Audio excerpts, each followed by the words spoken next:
Ladies and gentlemen, welcome to the 3-0 Take, where we talk all things Major League Baseball. Here's Kyle Corwin and Nate Reyes. It all starts right now. Welcome back to the 3-0 Take, presented by Big League Chew. This is episode 320. I'll be your host, Kyle Corwin, and I'm here with my co-host, Nate Reyes. Nate. What's up? What's up? How we doing? One of these days, I'm just going to need you to come out, like, super hot. Like, just let it eat right out of the gate.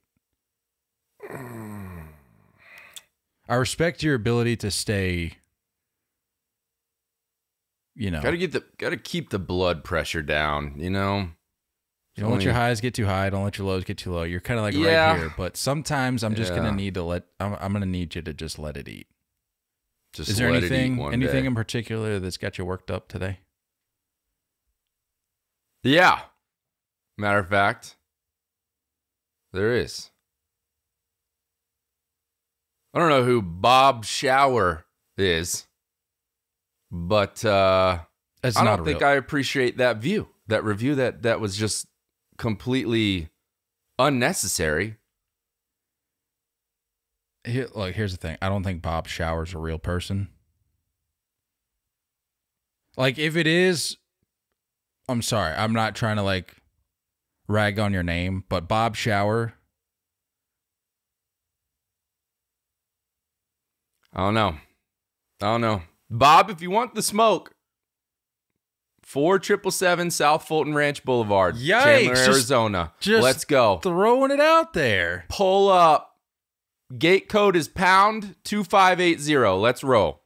Come on. Well, he's definitely going to want me to delete that when we're done. Let's He's go. A little fired up. He put his phone number on his whiteboard last episode. I don't need to hide. Bob. If you want to text Nate personally, go check out last YouTube episode. Bob's a bum. He left. Who won the poll? What was the winning poll answer that you put on the story? Let's see. Or did he erase already? It was a few days ago. How do I get to that? I know how to get to that. I don't think you should be asking me. I think we all know that. Archive. Oh, yeah. Archive. Here we go. Yeah, here we go. All right. So the review was a 1-star titled "Not Great." He said if you're into cringe takes from casual fans, this is for you.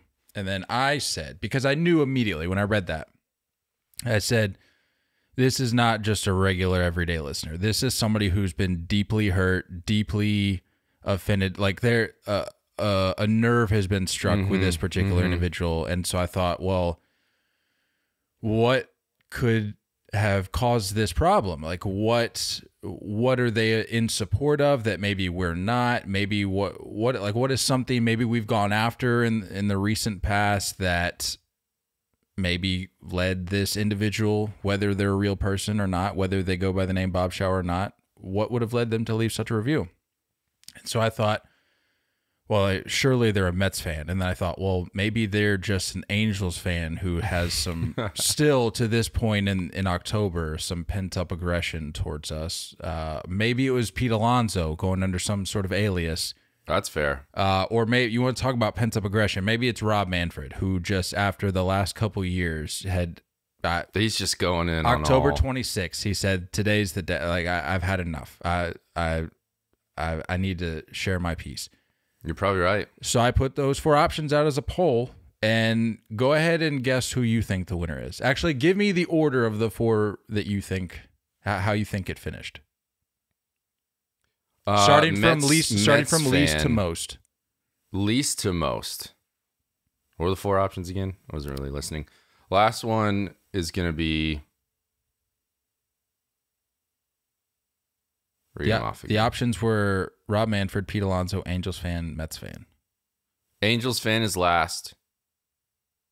Rob Manfred, then Pete Alonso, then Mets fans. So you're really taking the Mets angle here. It was from least to most, Pete Alonso, to then Angels fan, to then Rob Manfred.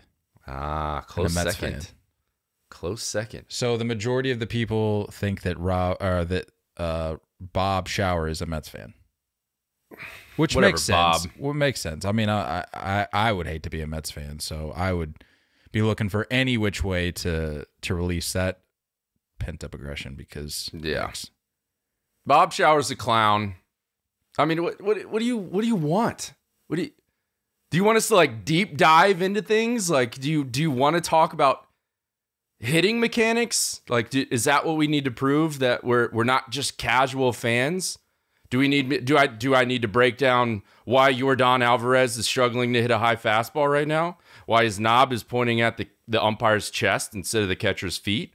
And so he's lagging on his barrel and losing his top hand. Do you want to talk about that? Do you want to talk about why Josh Donaldson has his flying front forward going way forward with his head, losing all of his power in his back heel?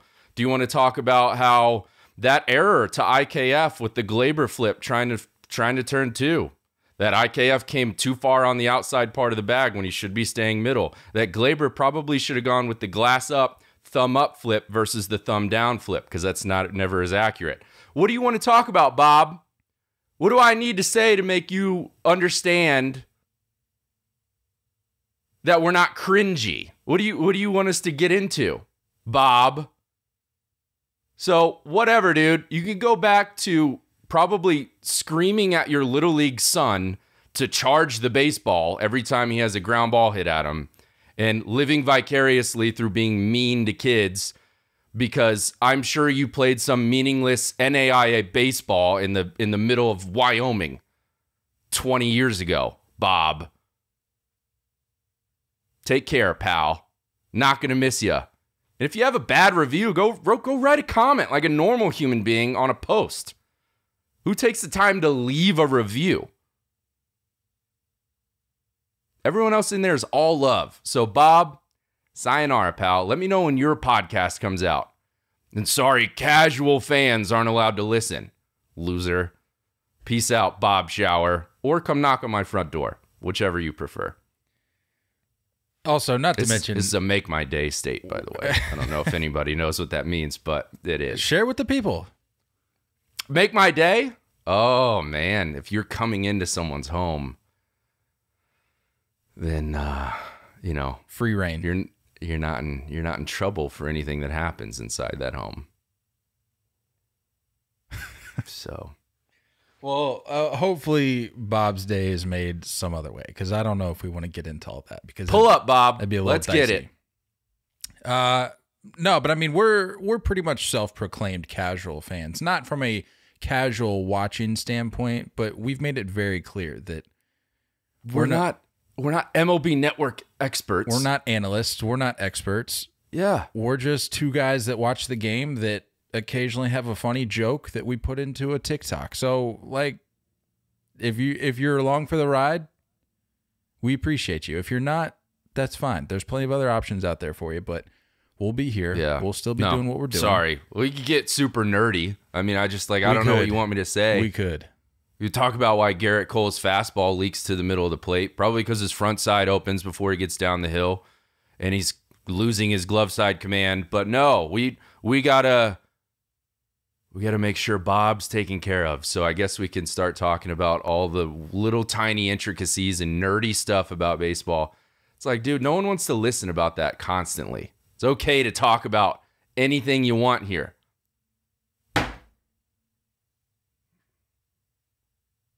Bob. Amen, my brother. Speaking of people that are along for the ride, we do have a voicemail.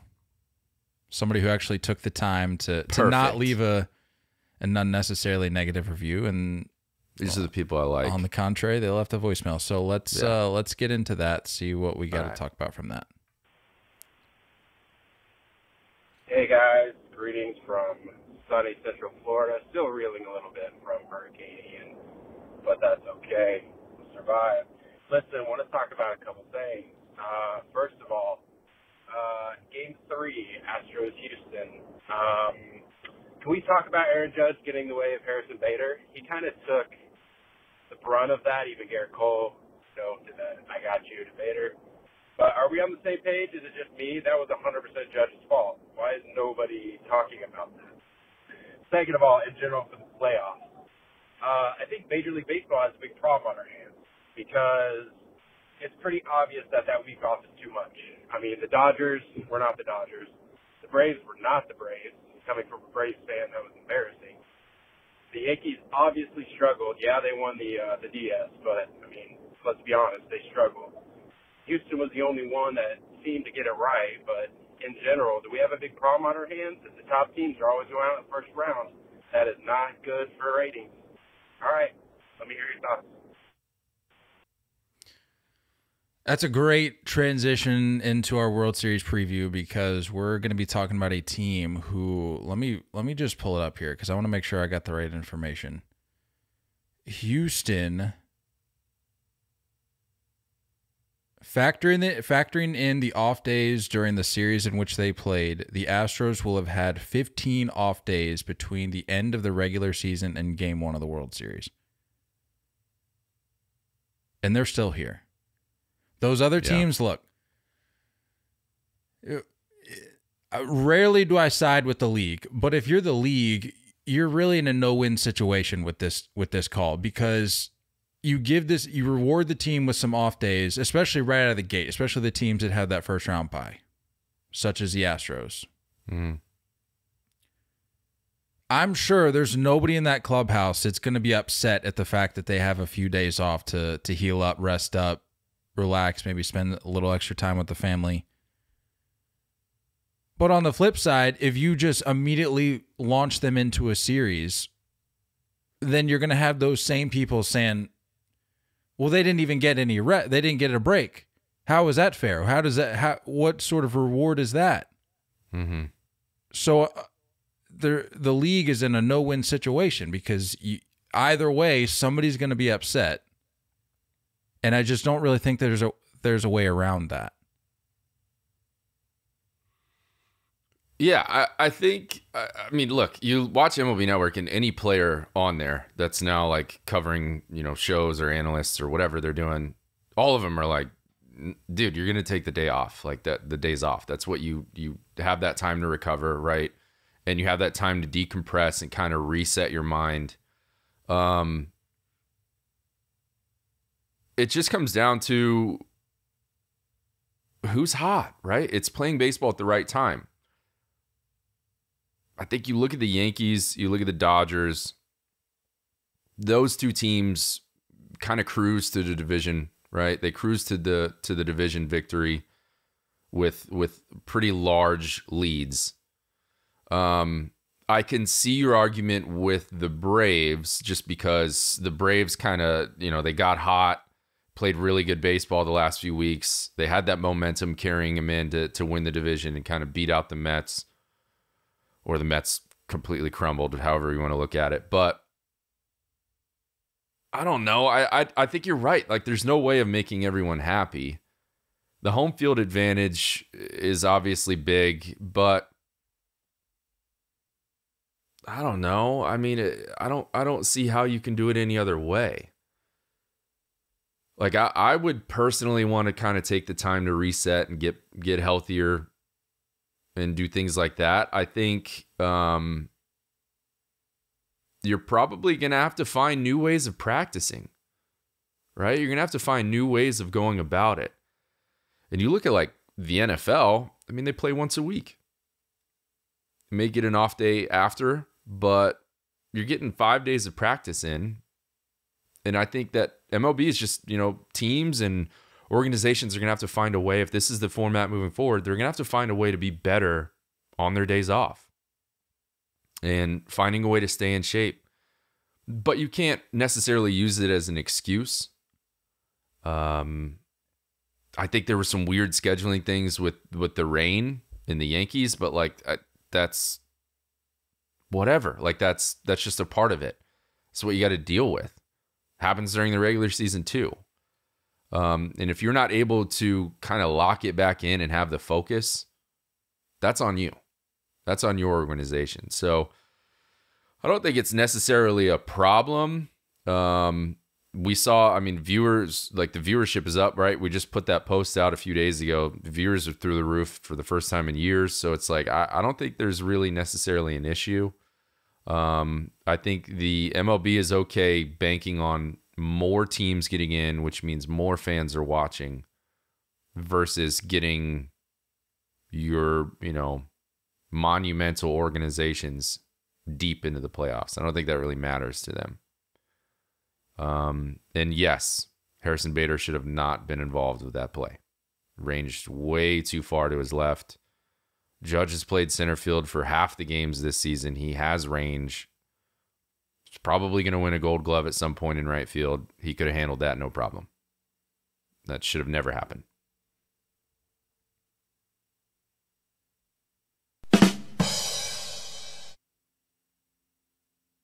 You were just so excited to use that, weren't you? I mean, we got our soundboard back, so I figured why not use it out. Yeah. So this World Series, is there anything in particular that you're feeling particularly strongly about in terms, kind of related to what we just talked about with the time off, the sudden halts in any momentum that existed prior to these, 4 or 5 days? Because the reality of it is the Astros were playing fantastic baseball. Haven't lost this postseason. The Phillies obviously did what they did to get to this point. But you could make the argument that for both teams, any momentum just kind of comes to a screeching halt. And now you have to reassess a little bit. And I hate to say it for the Phillies' sake, but I feel like these last 4 or 5 days kind of level the playing field a little bit, again, in that momentum regard. And so what you're left with is just who's the better team. And I'm not saying I'm counting the Phillies out in it by any stretch, because there's more things at play. But I think when you have these many days, it's 4 or 5 days. Mm-hmm. So as much as the Phillies may want to claim that they're on they're on a heater right now, the mojo's there. Whatever they did have prior to right at the end of that clinching game against the Padres, even if it's still there at the start of the World Series, it's going to be, in my opinion, significantly less than what they would have had it been a day or two. Yeah, I mean, I guess we'll have to see it, but it's at the same thing. Like, what would you rather see? Like, do you want a Noah Syndergaard starting for the Phillies game 1 because there wasn't enough time in between? Or would you rather see the horses up front and possibly being able to see them maybe 3 times in the series?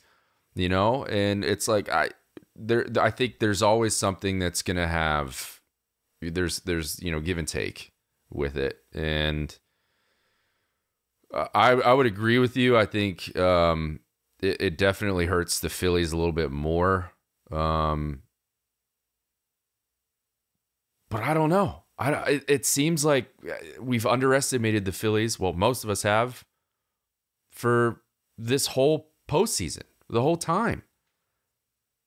So it's like, who knows what they're capable of? And they seem locked in, but you have to worry about some of those known streaky hitters.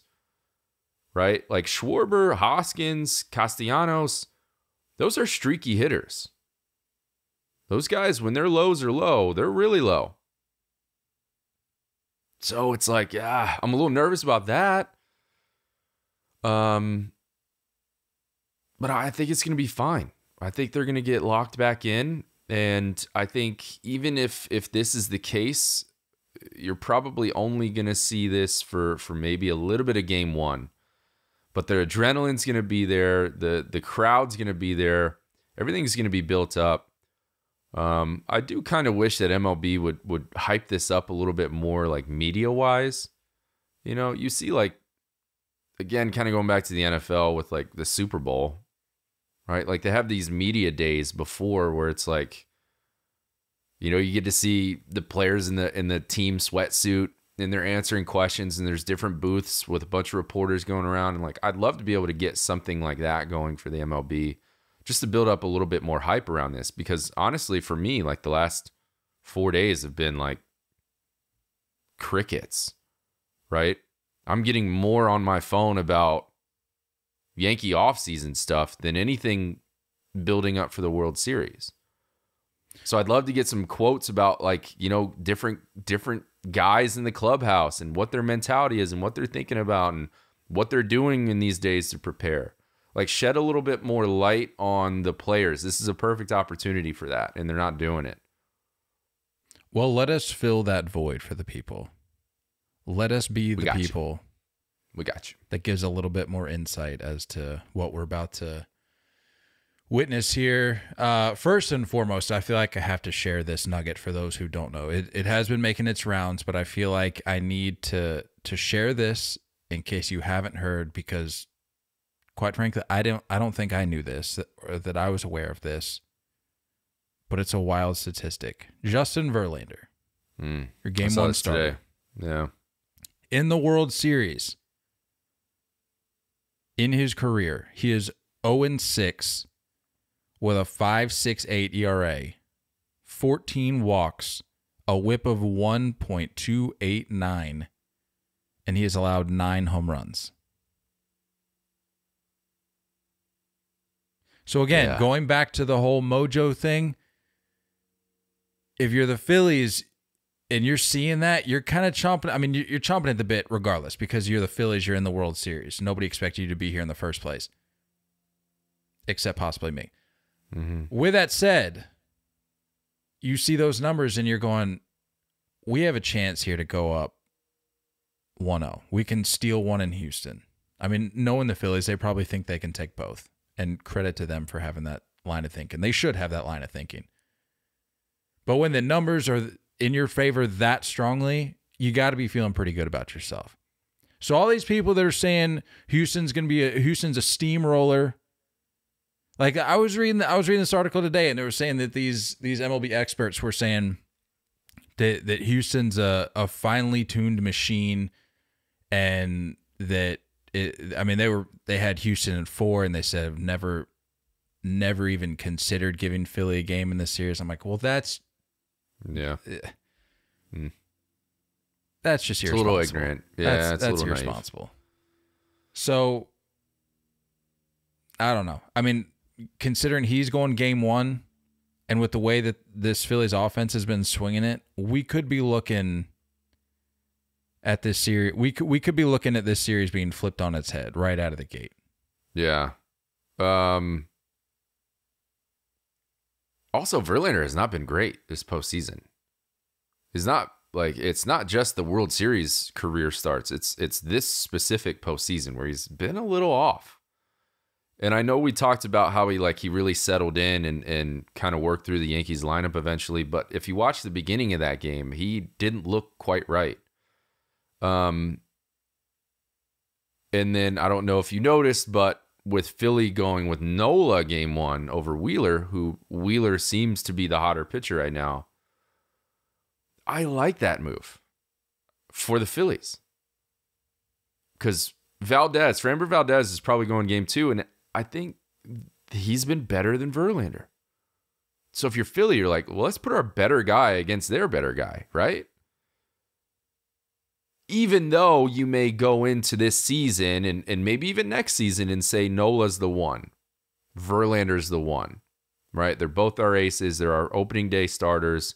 They're our game 1 guys. But I kind of like the switch up.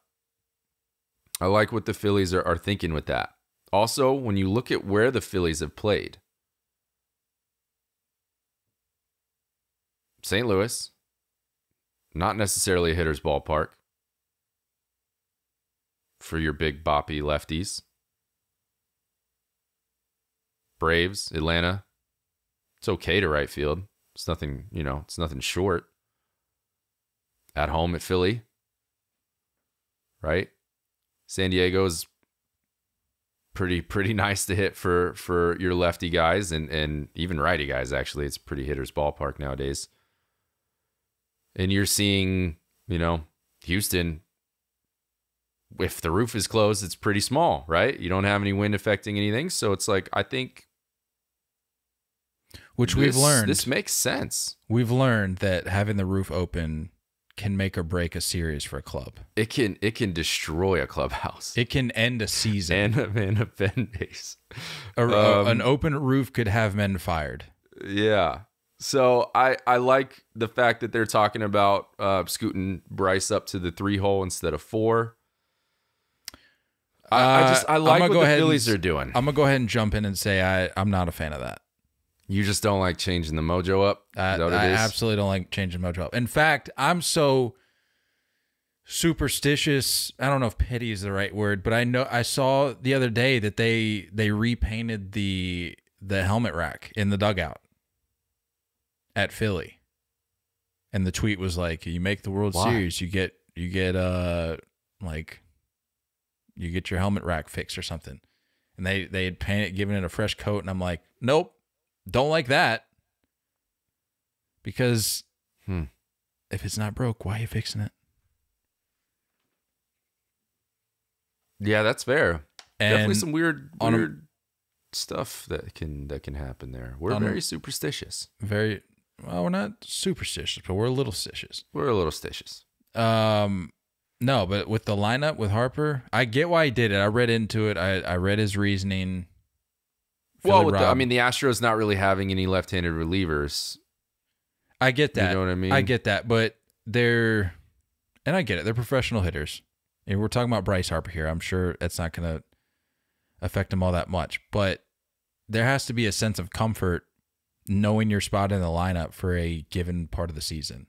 And for this, we're talking about the postseason, a postseason in which he's been hitting just off the charts.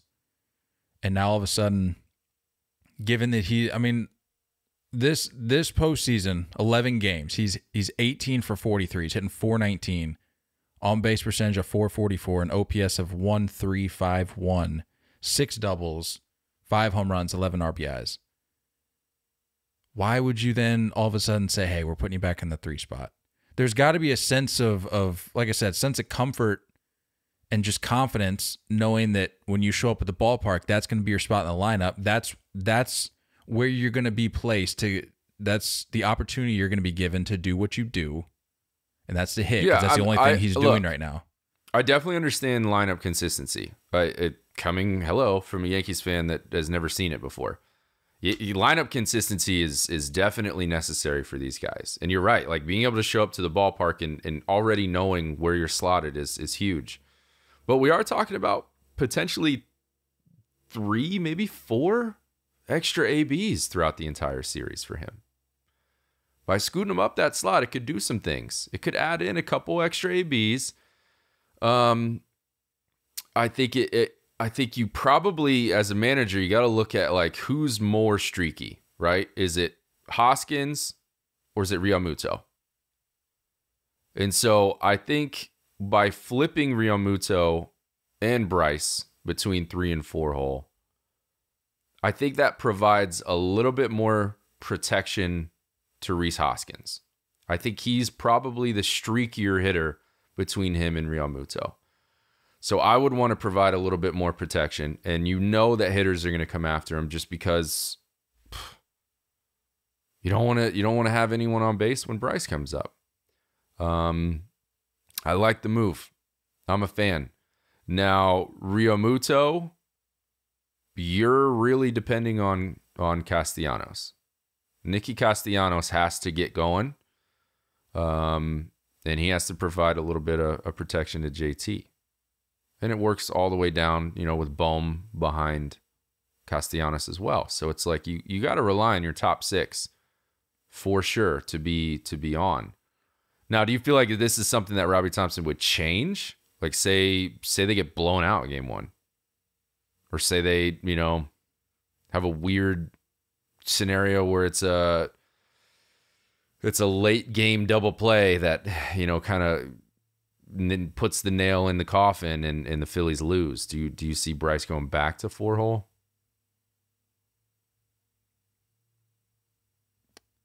I mean, I'm very much of the school of thought where if you are going to make a change, stick with it, and don't become a reactionary manager. Yeah. Philly Rob, it's clear he has some sort of idea what he's doing. He knows the personnel he's dealing with here. Yeah. But don't, if you're going to make this change, stand behind it.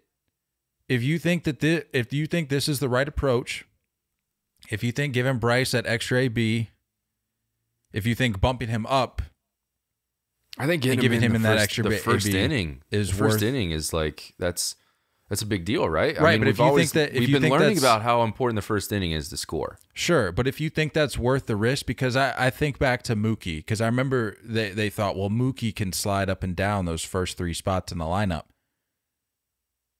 We found that giving Mookie an extra AB here and there didn't necessarily change, or sliding him down in the lineup didn't necessarily help, because it's like, well, you can move him if you want, give him an extra AB if you want, but if he's not producing because he's not as comfortable or confident in that spot, then what good does it do? So it goes back to I think this would be a different conversation if it was 2 and 3 hole.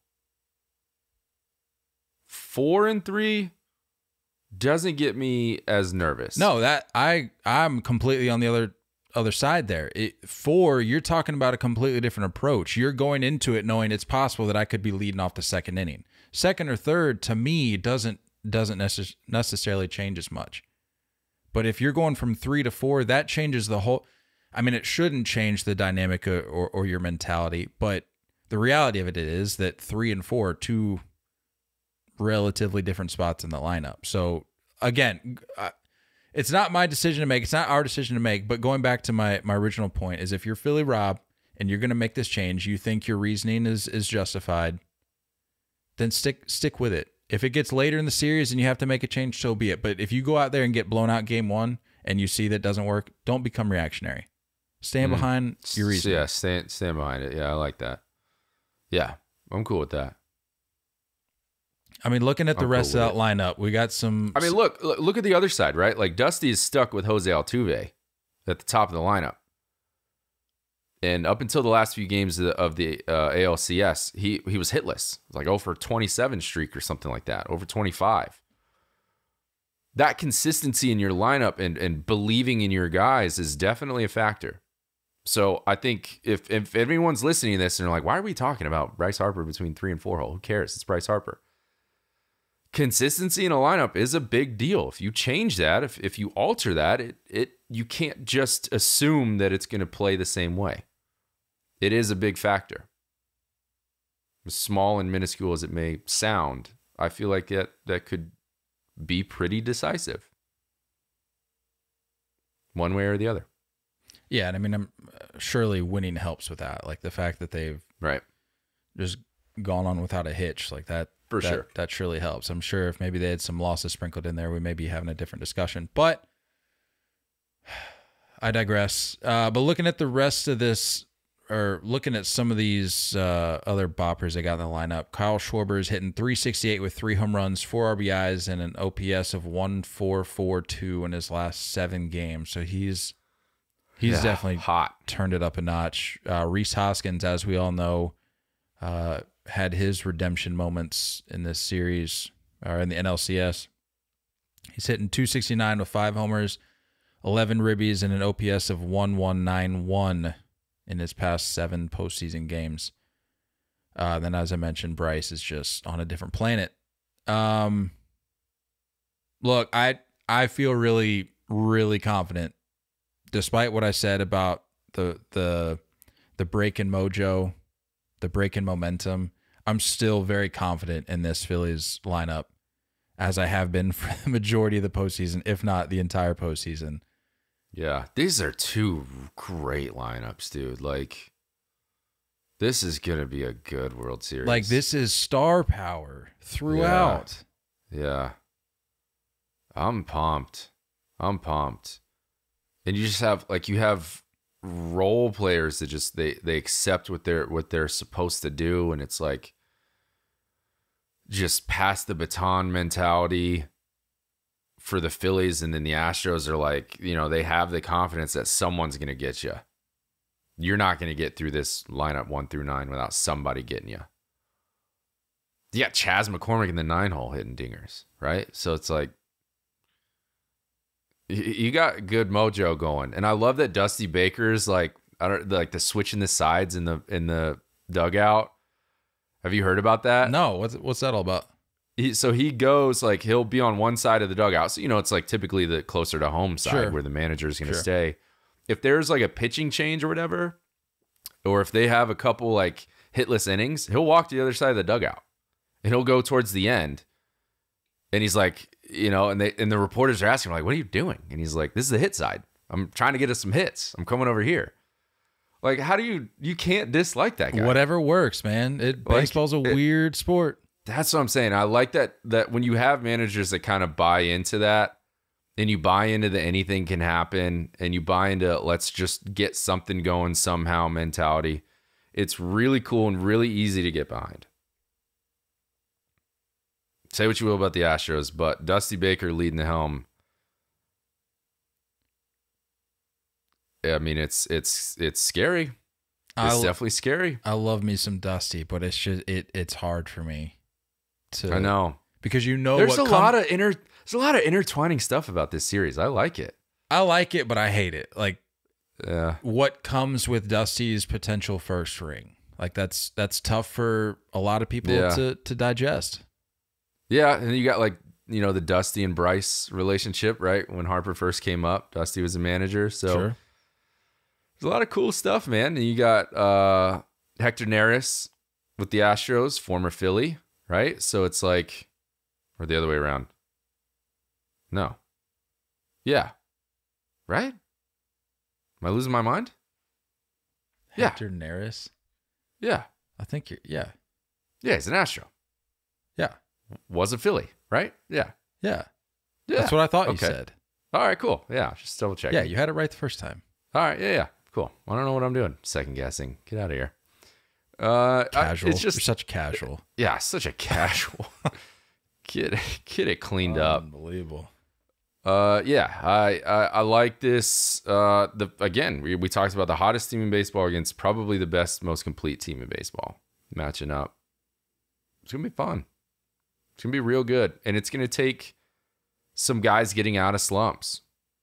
It's gonna take some guys kind of figuring it out, and you gotta wonder if Kyle Tucker is gonna wake up.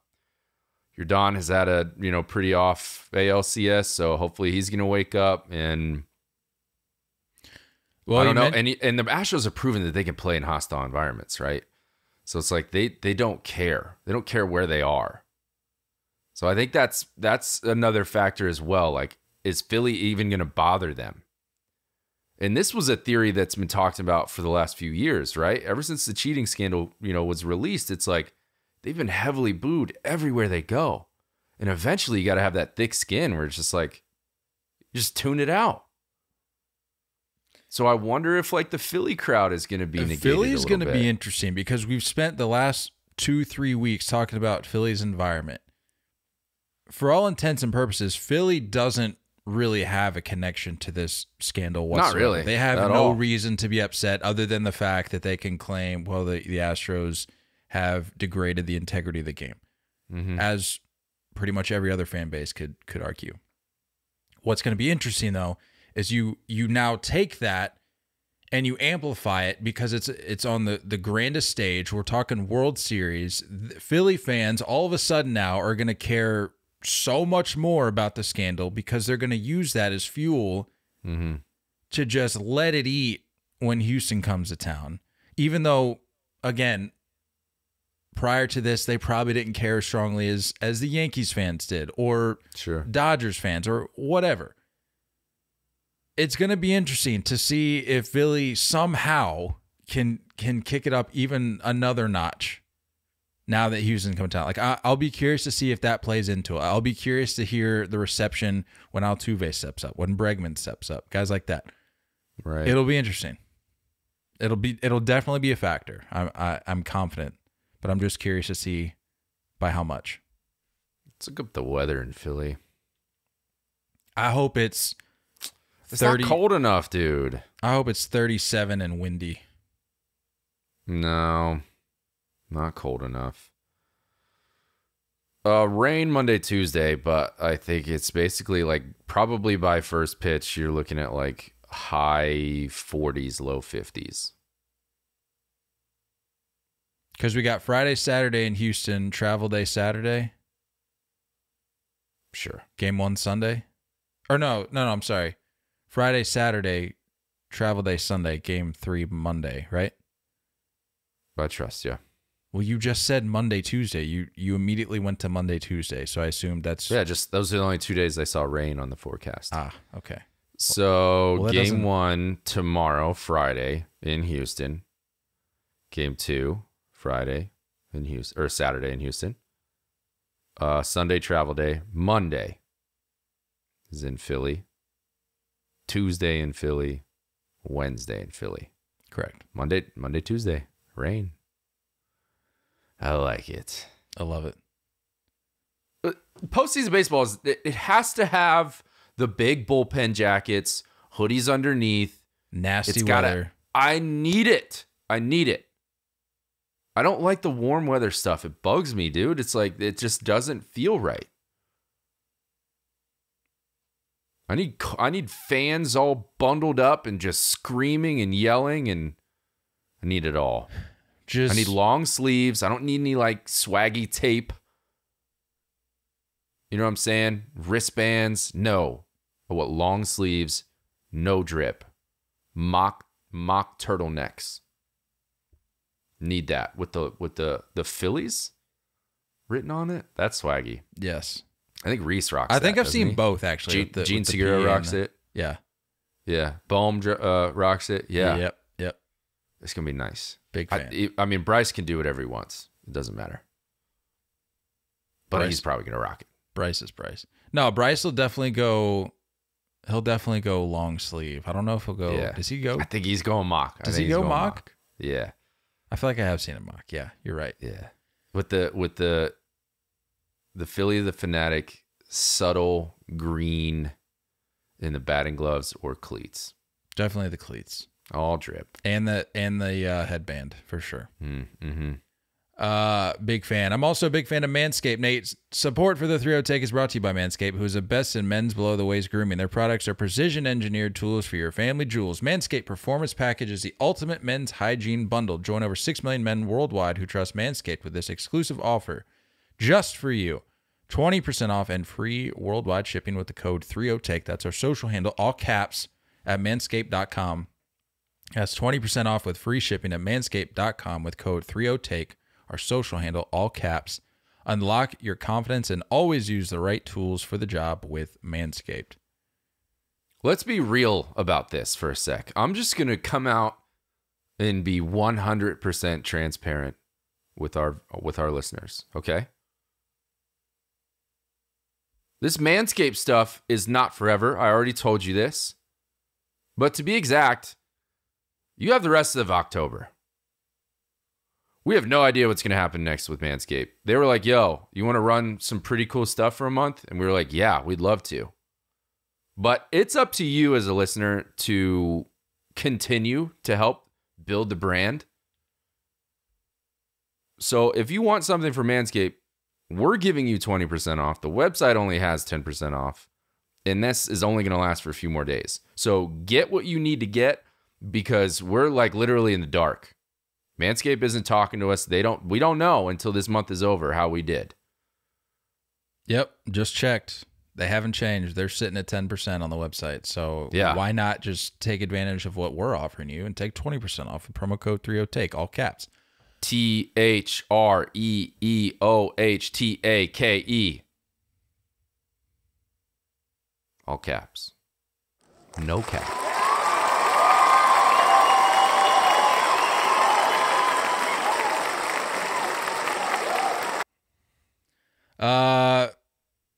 You mentioned some names in the Houston lineup, but just running through some numbers here real quick. Yordan Alvarez, 7 for 29 with 2 homers and 8 RBIs this postseason. But as you mentioned, not Yordan-esque ALCS, only 3 for 14. Jose Altuve, who started, as we mentioned, terribly, started the postseason over 25, had a 2-hit game in Game 4 of the ALCS. Gurriel is 11 for 30. Bregman is 10 for 30, which did you see that? Do you see that graphic where it had his numbers from the ALCS and ALDS identical? Mm-mm. Were it they? was like 10 for 30. The RBIs were the same. I think the double, home run, whatever. There's a few other categories that were just identical. So the whole thing, as we talked about, consistency is key. Like there's something to be said for consistency, especially when it comes to the postseason, because things are vastly different. You've got fans wearing different merch with the World Series patch. You got the paint, you got the logo out on the field, you got different sounds, you got different sights, smells. But if you can rely on the things that you have, that the habits that you've built throughout the entire season, whether you're a player, a coach, manager, whatever, that's where the winning is done. Yeah. Is if you can fall back on what you've built up to that point, if you can find a groove and just stay there and not play outside of your means or your abilities, you're going to be in a good spot. Mm-hmm. And it seems as though Alex Bregman has found something that has enabled him to find that consistency. So, as I mentioned, it'll be interesting to see how Philly responds to Houston rolling into town. But I mean, if you're hot, keep doing what you're doing, right? If you're not, like, be okay adjusting. I don't understand. I've never understood why hitters stay so stubborn where they're like, well, I did this during the regular season and it got me here, right? Like, no, dude, like, be okay adjusting. Be okay changing things up and trying to adjust. There's nothing wrong with that. If you're Jose Altuve, what did I say? He 0 for 25, started the postseason 0 for 25. He seems to have made a tweak in game 4. Who knows?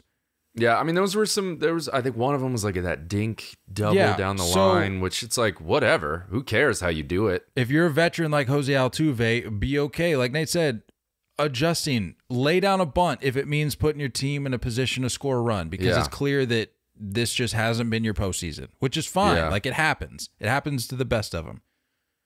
But it's just common knowledge that if you don't have it and somebody else behind you does, put them in a position to help your team out.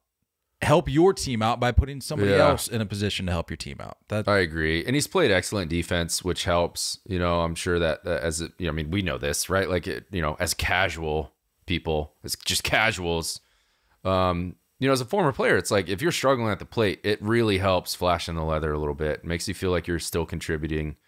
But Jose Altuve's he's a twitchy guy. So you see a lot of like hand movement, and a lot of times when you see that's why you see like the twirl has really left. When you think of like A-Rod and Griffey, like the young age guys that, we grew up with, there was a lot of twirling, right? And as a hitter, if you start twirling too much, it's almost like you want to get that extra twirl in right before the pitch shows up.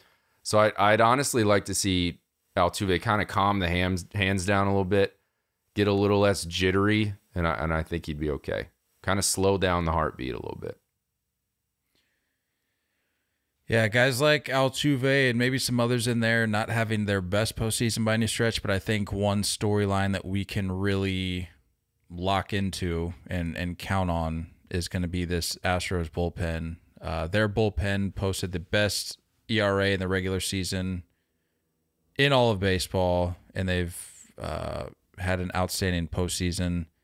They have allowed just 3 runs, all on solo homers, and they've struck out 42 in 33 innings this postseason. As we mentioned, that is going to be the core, though. They have a core. You got Brian Abreu, Hector Neris, Montero, Presley. That's going to be the core. That's going to be, I'm not going to say the difference maker, because I think that's something that you can safely count on and rely on and know it's going to be there. At least you would hope that it would be there.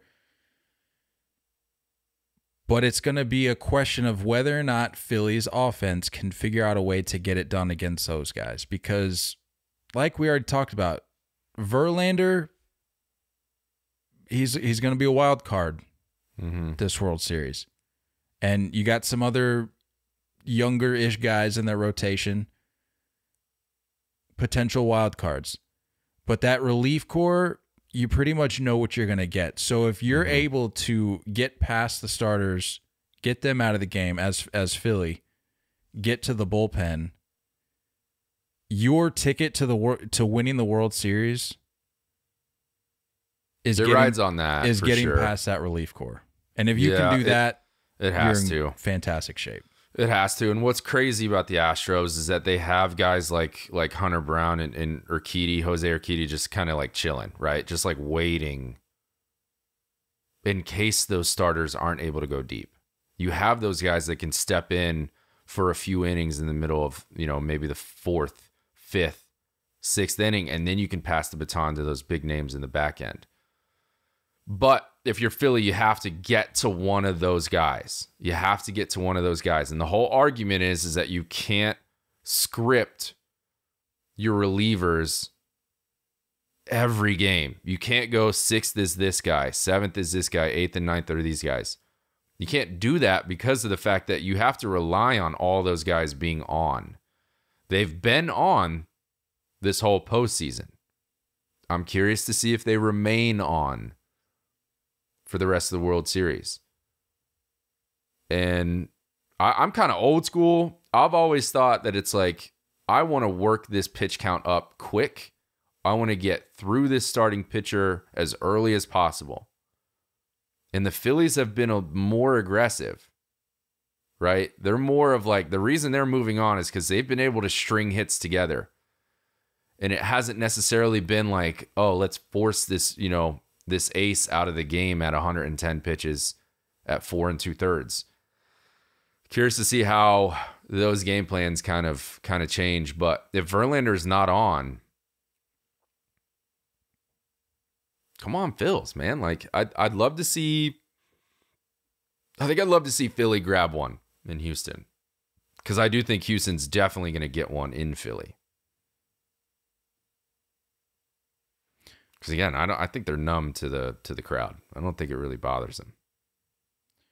I just got one more nugget here to wrap up the Phillies offense conversation. As a team, the Phillies have 39 extra base hits this postseason, 12 more than any other club. Their .442 slugging percentage is also the highest among the 12 playoff teams, including 34 points higher than the Astros' .408 mark. So look, all the people saying that the Astros are a shoo-in, all the people saying that the Astros are a guarantee, Astros in 4. They're just casuals, Kyle. I'm sorry. Philly would like a word. And Philly will have a word. Because I like it. This team is not... Look, I'm going to say it. This is not the Phillies of old. All the people preseason having the Phillies finish 3rd, 4th in the division... This is a completely different Phillies team. This is a Phillies team that is hot. This is a Phillies team that has momentum. And yes, I know we talked about how that's been affected by these days off. But the more I see from this Phillies team, the more I read about them, the more I read about what's going on in that clubhouse. I don't necessarily know if these days off are gonna affect them as much as we think.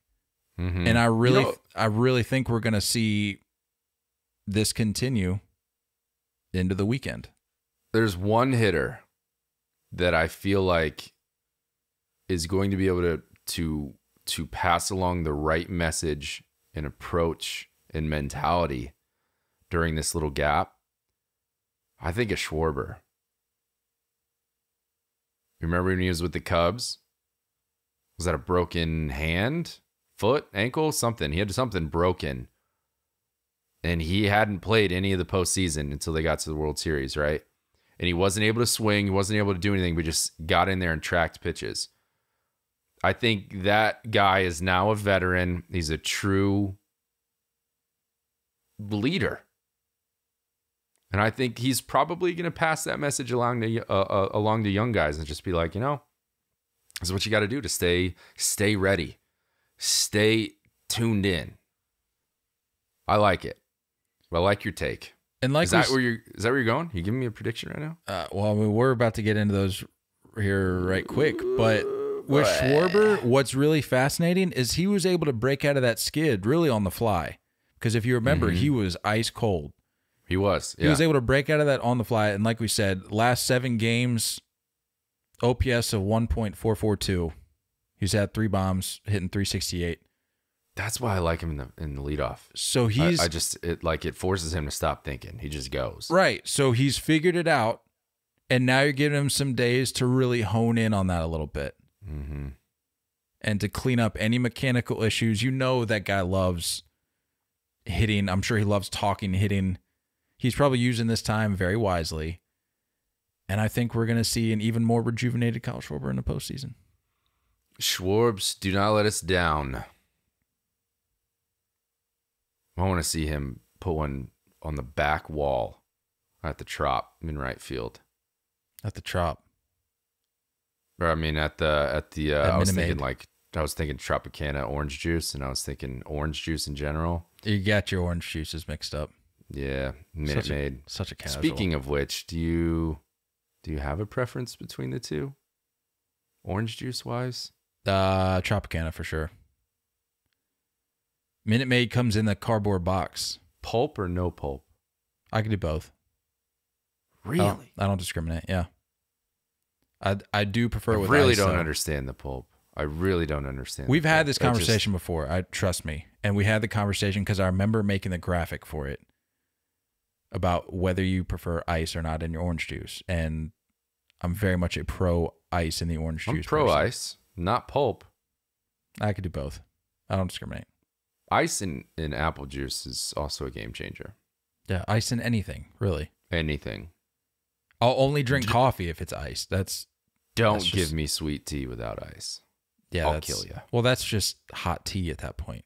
Mm-hmm. Yeah. Hot tea with a couple packs of sugar in it. That's really all that is. Yeah.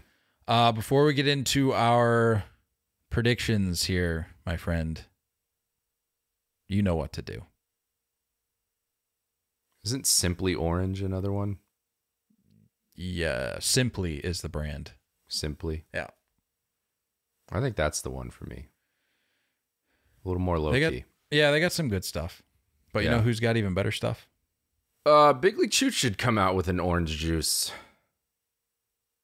bubble gum. You know, they take flavor recommendations from time to time. And I'll tell you what, we got some brilliant, I think we got some good ideas. There's some brilliant minds out there because I've seen some replies. I would like to see it. Yeah, I'll talk to Rob. Speaking of which, Big League Chew was founded by former left-handed pitcher Rob Nelson. It's been too long, dude. Honestly, I've messed it up like the last 3 times, so I think I have to pull it up. Big League Chew started. Big League Chew started from humble beginnings in the Portland Mavericks bullpen in 1977. More than 40 years, the iconic pouch is packed with shredded, flavorful bubblegum has become the #1 shredded gum of athletes everywhere. Big League Chew has sold more than 900 million pouches and is designated as the Hall of Fame bubblegum. Grab some gum. Head to Big League Chew's social media channels, at Big League Chew on Twitter, at Big League Chew Gum on Instagram. Also hit them on TikTok. To show off your Big League bubbles. You can also find a list of retailers who purchase any of their products directly from their website at bigleaguechew.com. Big League Chew, BLC. Chew.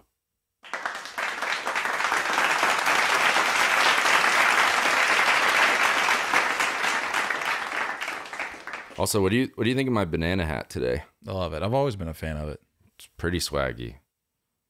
I mean, felt like it. There's not a better lid you can head into the World Series with. There's just not. I don't think so. Banana flavored Big League Chew? Like a bananas bananas Foster or whatever. Well, you know what I'm saying? Let's not get carried away. Banana is a good start. You could go caramel. Nice fall flavor there. Yeah. Pumpkin. Caramel apple. There's a lot you can do. Caramel apple. Yeah. Yes, please. Yeah. What are we? Are we in the wrong line of work? I mean, we may just be casuals here, but I'm sure we could be flavor experts over at BLC. That's true. I strive to not be a casual anymore. Embrace it. Speaking of casual, the most casual name ever, Bob. Bob Shower. I don't know. That's kind of like it's like a icy hot and cold kind of name. Bob, but then Shower as your last name. That's That's pretty out there. That is pretty cool. I actually just helped a kid get enrolled into our program to help his recruiting. He plays baseball. His name's Brody Walkup. How sick is that? Yeah, we're gonna go ahead and we're gonna need to get him on the pod because that is a future. That's a future Hall of Famer right there. Brody Walkup. I was like, he's in like 8th grade, and I was like, bro, we're gonna get you. We're gonna get you somewhere. You've got the greatest baseball name ever. Is it spelled like walk up? Yes. That's fantastic. Walkup. Yeah. That's fantastic. Yeah. Love that. I also love predictions, and it is now time for such an event. How do you want to do this? You want to go? Well, we can't start with MVP prediction because that'll give away our pick. Unless for some reason you think the MVP is going to be on the losing team. No. Why don't you? Which we have seen before, right? Historically, that has happened before. I think it's been a hot minute, but yes. Was it in baseball though, or am I remembering this for another sport? I swear it was in baseball, and I'm sure somebody knows and is yelling in the mic or yelling in their earbuds right now. But I want to say it was like 70s baseball, probably. Yeah. I feel like they didn't care back then. Also, how are we not mentioning the fact that this is our first true World Series with full-time DH? I think they did it in 2020, but not normal year. You know what's wild? This is also our first. It's time is a weird thing, man. This is also our first World Series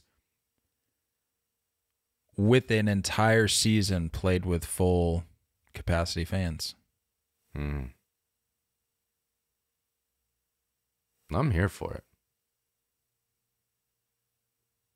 I'm here for it. I'll let your predictions marinate for just a second. Say this. Why don't you tell me like one big moment prediction? 1 second. I found out the MVP thing in question. Bobby Richardson of the 1960 New York Yankees is the only player in World Series history to be named MVP despite being on the losing team,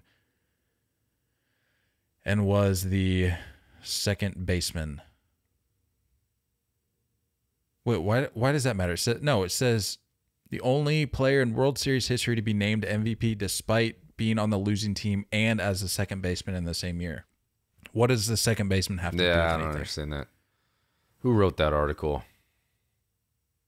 Bob. During the 1960 World Series, Richardson put together one of the greatest single innings of offense in the history of baseball. In an inning, he hit a 2-run single and followed it up with a grand slam.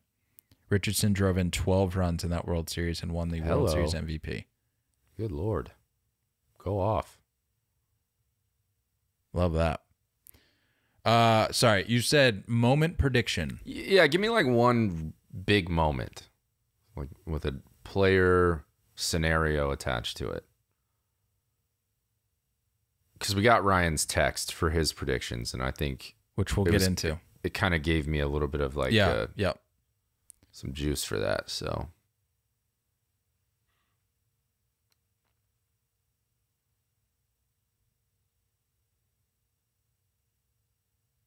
Meredith just texted me and said someone on Facebook Marketplace is selling a casket. Why would you be selling a casket on Facebook Marketplace, and why is it unused? How do we know it's unused? I don't want to get into this. I just thought refurbished. I just got that text and just had to share it with somebody. I don't know. Yeah, like new, casket. used, good, fair. I don't want to get into that. Only used once. Normal wear and tear. That's okay. I could that's see too much. Maybe for Halloween, right? Like some of those people that just go all out in their Halloween decorations. Throw that on the front porch, pop out of there, scare some. I don't know if I'm kids. investing in a multi-$1,000 casket for decorations. But speaking also, are you dressing up as anything? I don't know. But what's exciting is we'll probably have kids around the neighborhood in this. Yeah, I know. That's what I'm saying. It's like this first spot we're in. First house, yeah. There's That's gonna be cool. Yeah, Do you have candy yet? I doubt it. We gotta get that. Give him that 20-year-old box of Wheaties back there. Oh yeah, right there. Check that out. 2002, baby. Here you go, kids. 2002 box of Wheaties. It's gonna be gravel. No, if y'all think I'm joking, it's seriously. No, you know what? In fact, give me 1 sec. Have you ever had Wheaties? Wheaties are fantastic, but I want to get this box just to prove it to people. Hold on. Never had a spoonful of Wheaties before. I wonder if they have like sugar-coated Wheaties. I think that would make me, like who has the regular like flakes? No one has corn flakes unless they have frosted flakes, right? So check it out. For those of you that don't believe me, head over to our YouTube. Can you see it? Dude, let's go. June 2nd. Is that? Oh, no, it's the 8th of June in 2002. 2002. There's our guy Cal. Right there. What were we saying? Big moment.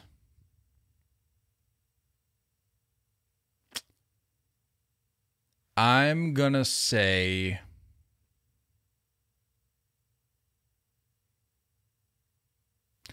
I don't know why, but Gene Segura has really been on my mind this past week. And just in preparation for this World Series. And I'm thinking that there is a big moment from him coming. I'm just trying to think of what it would be. I feel like my mind... Look, I've been going with my heart this entire postseason. I'm 9-1 in my postseason picks.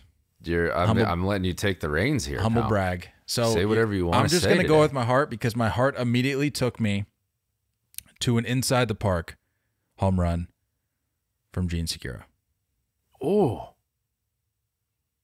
In Philly, obviously. That's what my heart's telling me. Right? Yeah. Doesn't matter. That's what my heart's telling me. I feel like it's more bold than mine. I was kind of thinking, just to bring it full circle for Alec Boehm, I was thinking like a game-saving defensive play.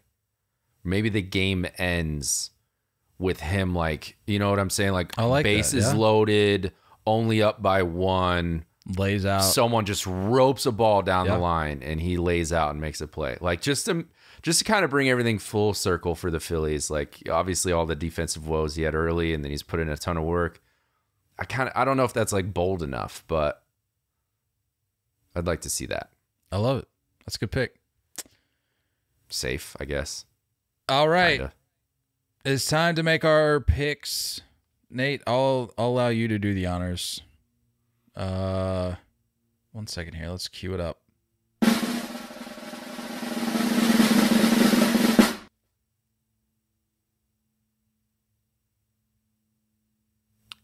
I've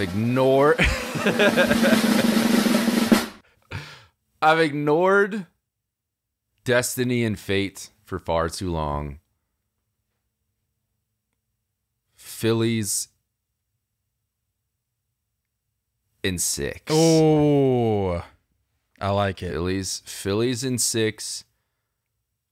MVP.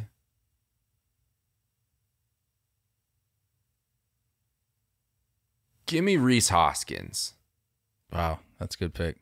And give me Zach Wheeler. Given the crazy performance of coming out late in the series to lock it down. Short rest, all the stuff you need coming out of the pen to lock it down.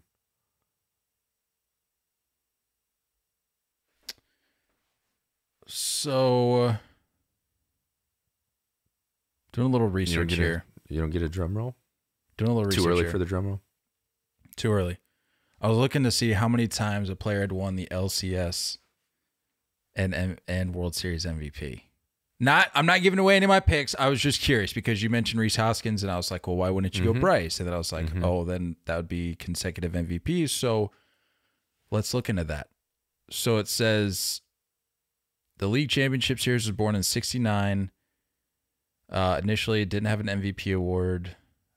National League MVP arrived in 1977, and the American League MVP arrived in 1980. Since that time, only 8 players have been named the MVP of the LCS and the World Series in the same season.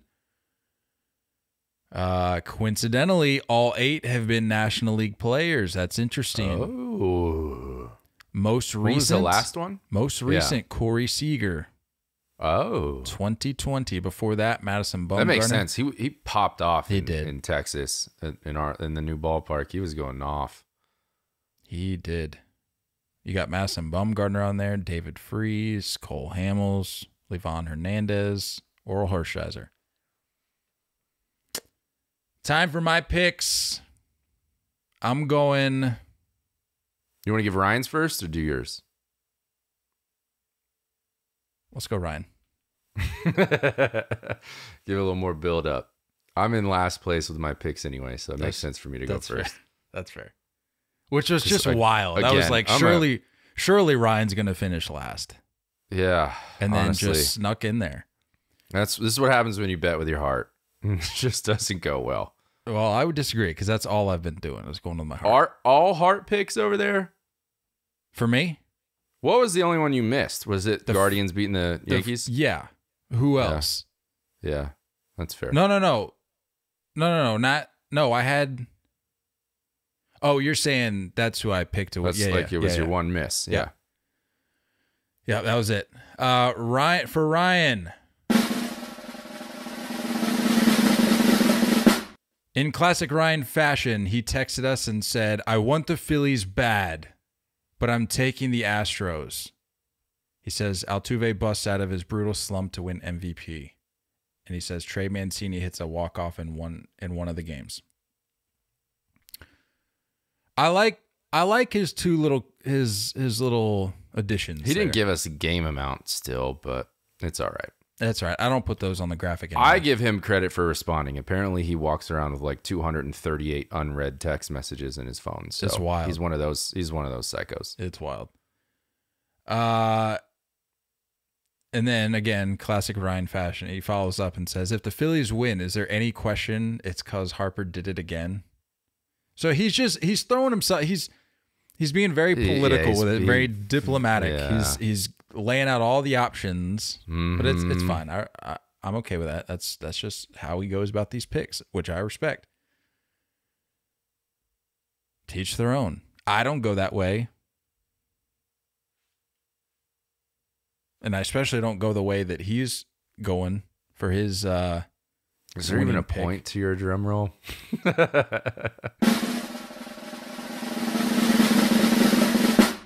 The Philadelphia Phillies are going to take the series against the Houston Astros in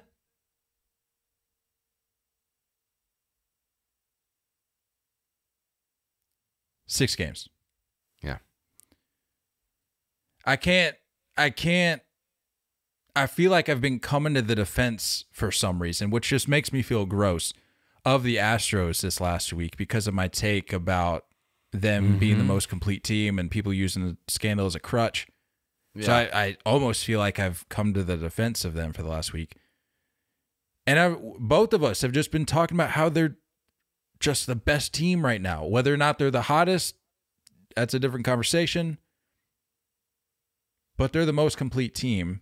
And because of that, I can't just write them off and say Phillies in 4 or 5. If the Phillies do it in 4 or 5, at that point, I will have seen it all because I mean, what else is there to say? With that said, I'll give him 2 games. I'll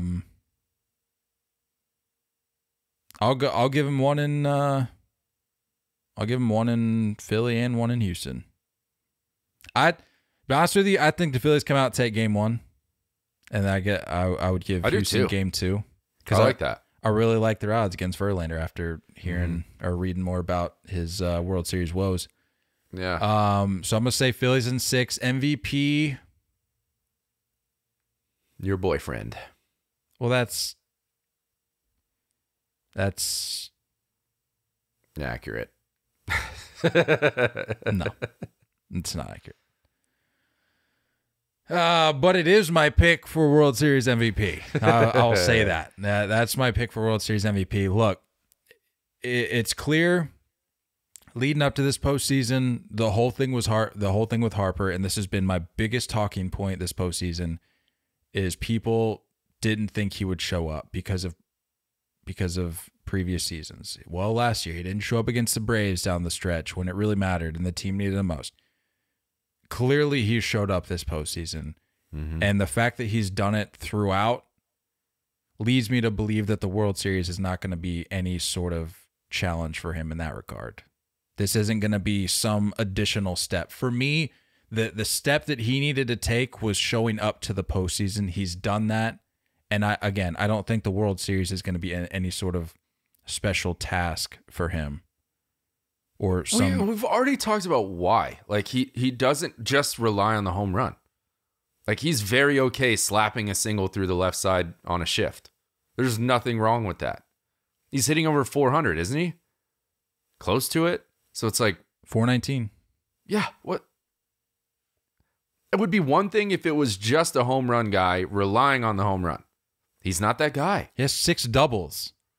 He's just not that guy. He does what he wants. You're not that guy, pal. And he grows the greatest beard known to man. That beard is pretty fantastic. Pretty fantastic. Yeah, so I'm going to go Phillies in 6, Bryce Harper. And you had your big moment with Gene, right? Yep. Big inside the park. Inside the park. Wild. I mean, it's the World Series, man. We're gonna see all sorts of stuff. Sick pick. I like that. Like a weird little carom off of that left center jut out at Citizens Bank where it Yep. Where something it backs like up to the center field wall. Yeah. Then it just scoots along the center field wall all the way along the warning track. That's cool. That's going to be a wild call from Joe Davis. Yeah. That's going to be sweet. Philly's going to be... Who's with him? Bumping. Who's calling the game with Joe Davis? Because Smoltz is out. Is he out? Yeah, because all I keep seeing is that he's doing the flipping bats pod with Ben Verlander, right? Let's see.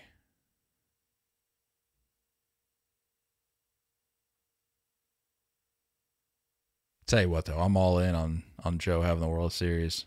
Yeah. Davis, that is. He's the guy. Yeah.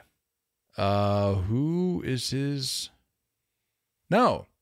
Nearly 3 decades later, this is some article I'm reading, says Davis will call his first World Series alongside Hall of Famer John Smoltz. Oh, I thought I saw stuff of like him on the podcast. It must be like post-game or something. Pre-game. I don't know. Yeah, possibly. But anyway, that's what I we don't got. mind Smoltz. I think a lot of people dislike him. I don't mind him. Well, he's far from casual because all he talks about is mechanics and this and that. So anyway, that's all I got, my friend. I'm excited. It's going to be a good one. It is. We'll be back. Obviously, I think it's most likely probably looking at after the first few games, right? Yeah, we'll see. So, we'll play it by ear, yeah. Especially with the weather. Who knows? We'll see what happens. Yeah, we'll be back. Enjoy the game. Hit us up in Chalkboard. We're gonna be hanging out in there the whole series. Link in bio. Hit us up on Chalkboard. Download the app. Links in the bio. Use that link. It'll take you right to our channels. You can go in and drop some hot takes. If you want to drop some World Series hot takes, maybe we can do a little post or story, something for you. I don't know. Get your word out there. We can bring it up next episode. But come hang out with us in there and enjoy. Don't go chasing curveballs, guys. We love y'all, and as always, looking forward to talking more baseball with you guys soon. Until next time, stay filthy.